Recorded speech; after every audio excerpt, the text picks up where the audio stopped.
મોરબીમાં સંસ્કૃત પ્રદર્શનનું આયોજન, જેમાં ઉપસ્થિત મોરબી જિલ્લાના કલેક્ટર કે.બી. ઝવેરી, બગથાળા ગામના દામજીભાઈ ભગત, મોરબી જિલ્લાના મામલતદાર સાહેબ વગેરે ઉપસ્થિત રહ્યા હતા. Story report by Himanshu Solanki, Morbi. Lalit Patel, Sanskrit Bharati Saurashtra પ્રાંત સહમંત્રી. સર્વેભ્યો નમો નમઃ. સંસ્કૃત ભારતી દ્વારા બાળકોને ઉપયોગી થઈ શકે એવા બાલ મંદિરથી માંડીને 7મા ધોરણ સુધીના રોચક પુસ્તકો બનાવવામાં આવ્યા છે. વાલીઓને એ સંદેશ છે કે જે સ્કૂલોમાં સંસ્કૃત ન ચાલતું હોય એવી સ્કૂલોમાં સંસ્કૃત આ રોચકતાથી ભણાવી શકાય એનો પાઠ્યક્રમ આપણે દાખલ કરવો જોઈએ. અત્યારથી જો સંસ્કૃત તરફ વળશે તો એનામાં મૂલ્યો આવશે અને સંસ્કારોનું નિર્માણ થશે, ગુણોનું નિર્માણ થશે.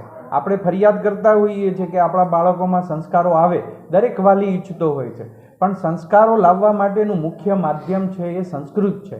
સંસ્કૃત છે તો સંસ્કૃતિ છે, અને સંસ્કૃતિ છે તો સંસ્કાર છે. એટલા માટે વાલીઓને મારી વિનંતી છે કે સંસ્કૃતની આવશ્યકતા આજે કેમ છે એ વિષયોનો ભાગ બનવો જોઈએ, આપણા અધ્યાપનનો ભાગ બનવો જોઈએ અને શિક્ષણનો ભાગ બનવો જોઈએ. ધન્યવાદ. सर्वेभ्यो नमस्कारः. मम नाम पंकज त्रिवेदी. अहम संस्कृत भारत्याः सौराष्ट्र प्रांत मंत्री अस्मि. આજે અહીં આયોજન કરવામાં મોરબી જનપદની અંદર આ અમારું દ્વિતીય સંમેલન છે.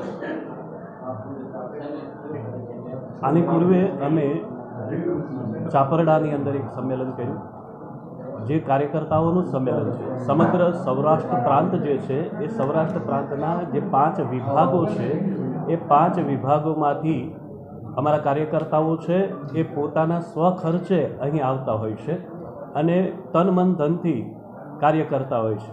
આ જે કાર્યકર્તાઓ છે એમાંના ઘણા કાર્યકર્તાઓ એવા પણ છે કે જે શિક્ષક છે, પ્રોફેસર છે, કુલપતિ છે, આ બધા છે. એ ડીએલની ચિંતા નથી કરતા કે એવું કશું કર્યા વિના અહીંયા તમે જોશો કે 400થી વધારે કાર્યકર્તાઓ અહીંયા ઉપસ્થિત થયા છે. અને આ સંમેલનનો હેતુ, ઉદ્દેશ એકમાત્ર છે કે રાષ્ટ્રનું પુનઃનિર્માણ કરવું હોય તો મૂળ ભાષા સંસ્કૃત જે છે એને વિના શક્ય નથી. અને એટલા માટે અમારો પ્રયાસ એ છે કે સર્વોના મુખે, પ્રત્યેક માણસના મુખમાં સંસ્કૃત ભાષા પ્રગટે અને એના દ્વારા એમનું જે આપણા માનનીય વડાપ્રધાન નરેન્દ્ર મોદીજી કહે છે એ પ્રમાણે કે એ પોતે આત્મબળ વધારી અને પોતાની રીતે આગળ વધશે તો રાષ્ટ્ર આગળ વધશે. દરેક સમાજનો વ્યક્તિ એક ડગલું ભરશે તો રાષ્ટ્ર કેટલા ડગલા આગળ વધશે. તો સંસ્કૃત દ્વારા જ આ શક્ય છે અને એટલા માટે અમે આ પ્રયાસ કરી રહ્યા છીએ. આ સમગ્ર કાર્યકર્તાઓ જે સમગ્ર સૌરાષ્ટ્ર પ્રાંતમાંથી આવ્યા છે એમનો આ એકમાત્ર હેતુ અને ઉદ્દેશ્ય છે.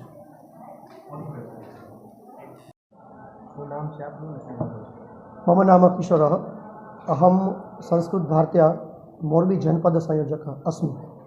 આજે મોરબીમાં સૌ પ્રથમ એક કાર્યક્રમ થયો છે. શું કાર્યક્રમ થયો છે અને પ્રથમ વખત થયો છે, શું કહેશો? સંસ્કૃત ભારતી એક સંસ્કૃત ભાષાના પ્રસાર પ્રચાર માટે એક આંદોલનનું કામ કરી રહી છે. સંસ્કૃત ભાષાના પ્રસાર પ્રચાર માટે તાલુકા સહ, જિલ્લા સહ, વિભાગ સહ, એવી રીતના પ્રાંત સહ કાર્યક્રમો જે થતા હોય છે અલગ અલગ પ્રકારના, એમાંથી એક બહુ કાર્યકર્તાઓના સંગઠન માટે એક કાર્યક્રમ છે પ્રાંતીય સંમેલન. તો આવું સૌરાષ્ટ્ર પ્રાંતનું સંમેલન જ્યારે મોરબીના આંગણે આવ્યું છે ત્યારે અમારો ઉત્સાહ પણ ખૂબ છે. અને અમે અહીંયા મોરબીના સ્થાનિક 40 જેટલા કાર્યકર્તાઓ આમાં જોડાયેલા છીએ, નિત્ય કામ કરી રહ્યા છીએ. સાથે સાથે અમને અત્યારે આ જનપદની અંદર સૌરાષ્ટ્રનું પ્રાંતનું સંમેલન થવાથી અમારી ઉર્જામાં વધારો થયો છે. અને આ આયોજનમાં અમે લોકોએ અત્યારે 400 જણાની રહેવાની વ્યવસ્થા અંતર્ગત, એ સિવાય 2 દિવસનો જે આ કાર્યક્રમ છે 28 તારીખ એટલે કે આજરોજ શરૂ થઈને આવતીકાલે એનું સમાપન થશે 4 વાગે સાંજે. અલગ અલગ સત્રોનું આયોજન હોય છે જેમાં સંસ્કૃતના જે કાર્યકર્તાઓ છે એને માર્ગદર્શન મળે છે. અહીંયા એક સરસ મજાની પ્રદર્શનીનું આયોજન છે જેમાં વિજ્ઞાન પ્રદર્શની, વસ્તુ પ્રદર્શની, જે જનપદમાં સંસ્કૃતના કાર્યક્રમો થાય છે એ કાર્યોની જે પ્રદર્શની છે, તો અને પુસ્તક પ્રદર્શની છે. સંસ્કૃત ભારતી દ્વારા અને સાહિત્ય અકાદમી દ્વારા જે સંસ્કૃતના પુસ્તકો પ્રકાશિત થાય છે એ જે આપણે કઈ રીતે ઉપયોગમાં આવી શકે એવા બધા સરસ મજાના પ્રયત્નો થઈ રહ્યા છે. સાહેબ, બીજું કે અત્યારના સમયમાં સોશિયલ મીડિયાની ગંભીર પરિસ્થિતિ સર્જાઈ રહી છે, ત્યારે સંસ્કૃત તરફ બાળકોને વાળવા માટે વાલીઓ શું કરવું જોઈએ? હાજી, સંસ્કૃત ભાષા જે છે એ ભાષા પોતે વૈજ્ઞાનિક છે, એનું આપણું આગવું એક મહત્ત્વ છે. દરેક ભાષાઓની જનની જે છે એ સંસ્કૃત છે. અત્યારે જે કંઈ પરિસ્થિતિ છે એ પરિસ્થિતિની વચ્ચે પણ આટલા બધા કાર્યકર્તાઓ જ્યારે સંસ્કૃત ભારતી માટે સંસ્કૃત ભાષા માટે કાર્ય કરી રહ્યા છે ત્યારે એક આનંદની વાત છે. તેમ છતાં પણ હજી ઘણા બધા લોકોએ આની અંદર કાર્ય કરવું પડશે. સરકારશ્રી દ્વારા તો પ્રોત્સાહન છે જ તે સંસ્કૃત ભાષાને, નવી શિક્ષણ નીતિ પણ સંસ્કૃતને પ્રાધાન્ય આપે છે. ત્યારે વાલીઓને અમારા સંસ્કૃત ભારતીના કાર્યકર્તાઓ તરફથી એક વિનંતી છે કે સંસ્કૃત ભાષાને જનભાષા બનાવવા માટે દરેક લોકો પ્રયત્ન કરે. શાળાની અંદર જે સંસ્કૃત ચાલે છે એમાં શિક્ષકશ્રીઓને નમ્ર વિનંતી કે સંસ્કૃત ભાષા સંસ્કૃતમાં જ ભણાવવામાં આવે એવા પ્રયત્ન થાય. જ્યાં જ્યાં જગ્યાએ વિદ્યાર્થીઓ સંસ્કૃત શીખવાનો પ્રયત્ન કરતા હોય એને આપણે બધા સૌ મળીને પ્રોત્સાહન આપીએ. સંસ્કૃત ભાષા જે જગ્યાએ બોલાતી હશે, જ્યાં શીખાતી હશે, ત્યાંનો જે આભા મંડળ છે એ પણ એક સરસ મજાનું હકારાત્મક બનશે અને બીજા બધા વિષયોમાં પણ ફાયદો થશે. વિશ્વનો કોઈ પણ એકેય વિષય એવો નથી કે જેના માટે સંસ્કૃત ભાષામાં લખાયેલું ન હોય. એટલે સંસ્કૃત ભાષા છે એ બીજા વિષયોને ભણવા માટે પણ એટલું જ ઉપયોગી સાબિત થવાનું છે.